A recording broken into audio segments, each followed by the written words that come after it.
तो उजुमा की, जो अपने अपने यूनिवर्स में बेहद स्ट्रॉन्गेस्ट है। थैंक यू सबसे पहले उन सर्जी का जिन्होंने इनका बैटल सजेस्ट किया। अब बिना समय गवाए बस इनके बैटल पे बात करते हैं। तो हम इन 4 कैरेक्टर्स की 2 टीम बनाएंगे और टीम का नाम होगा टीम गोकू और टीम नारुतो। तो इस बैटल में जितना हो सके इनकी फाइट बेहतर से बेहतर तरीके से हो। हमेशा की तरह पहले बात करेंगे इनके कुछ मैन पावर्स और तकनीकों के बारे में, जिससे ये सबको समझ आ जाए कि किसकी जीत मुमकिन है और किसकी नामुमकिन। तो चलिए शुरू करते हैं बिना समय गवाए। पहले बात करेंगे टीम नारुतो के बारे में। नारुतो के पास क्यूबी और 6 पाथ्स जैसी पावर्स है और रसेंगान और शैडो क्लोन जुत्सु हद से ज्यादा बार यूज कर सकता है। और नारुतो टीम वर्क में भी काफी अच्छा साबित हुआ है, भले ही वो सिर्फ करता अपने मन की है। सैतामा के पास अनलिमिटेड फिजिकल पावर है और सैतामा के किसी भी पावर्स का कोई अंत नहीं जानता। इसका एक सीरियस पंच किसी भी लड़ाई को पूरी तरह से पलट सकता है, पर अब तक इसका टीम वर्क अच्छा साबित नहीं हुआ है, क्योंकि इसे कभी जरूरत ही नहीं पड़ी किसी और की। तो सैतामा शायद टीम वर्क के हिसाब से नहीं लड़ेगा। खैर, ये तो जीनोस ही जानता है। हम आगे बढ़ते हैं और अब बात करते हैं टीम गोकू के बारे में। गोकू के पास कई सबसे मजबूत फॉर्म्स से, जिनमें अब तक सबसे मजबूत फॉर्म है अल्ट्रा इंस्टिंक्ट। गोकू इस फॉर्म में किसी भी अटैक से तुरंत बच सकता है और पलक झपकते ही रिटर्न अटैक कर सकता है। कामेहामेहा और स्पिरिट बॉम्ब जैसी तकनीकों से गोकू ने अच्छे फाइटर्स को मैदान के बाहर पटका है और गोकू टीम वर्क में भी काफी अच्छा है। गोजो के पास लिमिटलेस 6 आइज और ब्लू, रेड और डोमेन एक्सपेंशन, हॉलो पर्पल जैसी स्ट्रॉन्ग तकनीक है, जो गोजो को एक मजबूत डिफेंस और मेंटल अटैक्स करने की कैपेसिटी देती है। और गोजो के पावर्स के बारे में तो अब बच्चा जानता है, पर गोजो की पावर और स्पीड गोकू के साथ एक अच्छा टीम वर्क साबित होगा। एंड इसी के साथ इनकी बात यहीं रोकते हुए सीधा आते हैं इनके बैटल की ओर। लेकिन इससे पहले जिन्होंने चैनल को सब्सक्राइब नहीं किया वो जरूर कर दे और वीडियो को लाइक भी। चलिए शुरू करते हैं। मैदान में दोनों टीम आ चुकी है, पर कौन किससे लड़ेगा ये साफ दिख रहा है। गोकू लड़ेगा सैतामा से और गोजो लड़ेगा नारुतो से।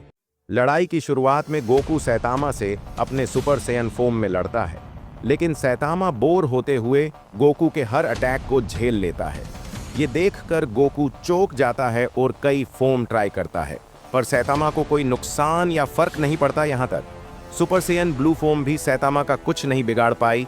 गुस्से में आके Goku super Saiyan blue Kaioken form में आके सैतामा पे अटैक करता है, लेकिन Saitama super Saiyan blue Kaioken form को भी हल्के में लेते हुए गोकू से हैंड टू हैंड कॉम्बैट करता है।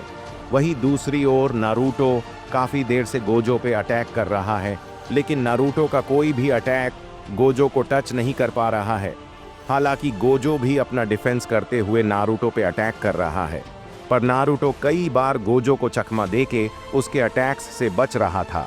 लेकिन गोजो ने अब अपने डोमेन में नारुतो को फंसा लिया था, जिससे नारुतो कंफ्यूज तो हुआ, पर नारुतो के लिए ये नया नहीं था। वो पहले भी इटाची के गेंजुत्सु से निकल चुका है और फिर नारुतो अपनी इच्छा शक्ति और क्यूबी चक्र से इससे बाहर निकलने का रास्ता ढूंढ ही लेता है कि गोजो अपने होलो पर्पल का यूज करता है, जिससे नारुतो को भारी नुकसान होता है और ये हमला बहुत ही तेज और विनाशकारी था। दूसरी ओर गोकू सैतामा से लड़ते लड़ते उस पर एक जबरदस्त अटैक करता। शायद सैतामा को इसकी उम्मीद नहीं थी, इसलिए सैतामा भी सीरियस हो जाता है और गुस्से में गोकू पे कई सारे पंच बरसाता है, जिनका सामना गोकू नहीं कर पाता, क्योंकि आज तक सैतामा का सीरियस पंच कोई नहीं झेल पाया और गोकू जमीन पे गिरते ही बेहोश हो जाता है।